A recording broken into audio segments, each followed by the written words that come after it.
Dear students, હું Manoj Trivedi welcomes you all to my YouTube channel.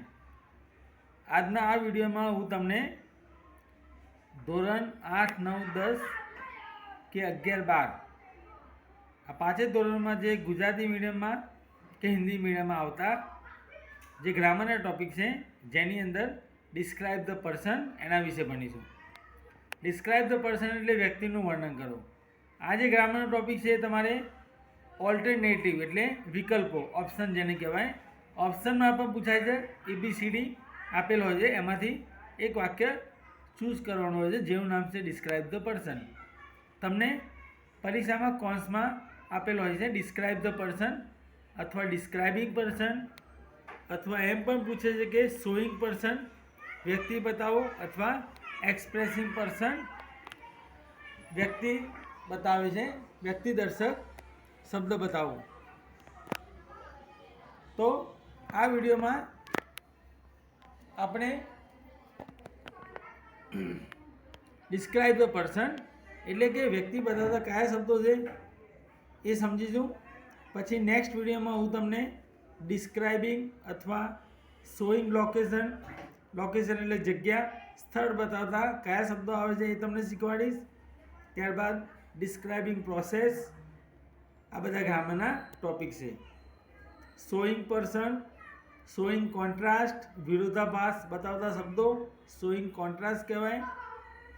Showing conjunction, તો આ બધા ગ્રામરના ટોપિક છે.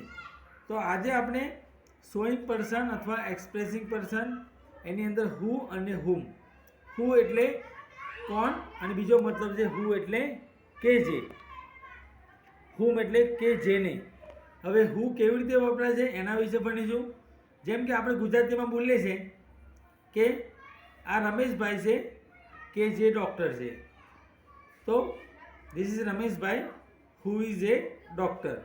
તો આપણે વચ્ચે રમેશભાઈ કે જે ડૉક્ટર છે, કે જે ગુજરાતીમાં વાપર્યું એટલા માટે ઇંગ્લિશમાં આપણે હુ વાપરીશું. અહીંયા આપણે કેવી રીતે પૂછાય છે એના વિશે ભણીશું. તમારે પરીક્ષામાં મેચ ધ ફોલોઈંગ મતલબ નીચેના જે જોડકા આપ્યા છે એ જોડકા સામે સાચા જોઈન કરવાના છે, મેચ કરવાના છે એટલે જોડવાના છે. તો આપણે પહેલું વાક્ય જોઈશું. આઈ નો ધીસ મેન, હું આ માણસને જાણું છું. સામે મેં આન્સર લખ્યો છે હુ ઇઝ એ ડૉક્ટર, મતલબ હું આ માણસને જાણું છું કે એ ડૉક્ટર છે. તો આપણે આગળ મેન આપ્યું છે. શું આપ્યું છે? મેન. મેન શું બતાવે છે? પર્સન. પર્સન એટલે વ્યક્તિ. તો વ્યક્તિ માટે આપણે હુ મૂકી છે.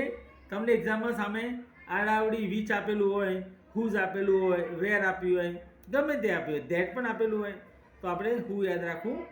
બીજું વાક્ય હુ ઇઝ ધેટ પર્સન, તે માણસ કોણ છે. તો કોણ બતાવવા માટે આપણે શરૂઆતમાં હુ આપ્યું છે. હુ એટલે કોણ, અને જો વચ્ચે આપેલું હોય તો કે જે. તો દોસ્તો ધ્યાનથી ફરીથી સાંભળો.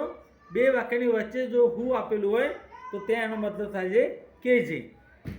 તો આપણે બીજું વાક્ય છે તે વ્યક્તિ કોણ છે? Who is that person who is knocking the door, જે દરવાજો ખખડાવી રહ્યું છે. તો અહીંયા આપણે પર્સન આપ્યું છે જે વ્યક્તિ થાય. તો દરવાજો ખખડાવે છે તે વ્યક્તિ કોણ છે? તો અહીંયા આપણે હુનો ઉપયોગ કર્યો, who is knocking the door. Third sentence meet the woman, સ્ત્રીને મળો. મીટ ધ વુમન એટલે સ્ત્રીને મળો. હુ ટીચિસ સાયન્સ, જે વિજ્ઞાન ભણાવે છે.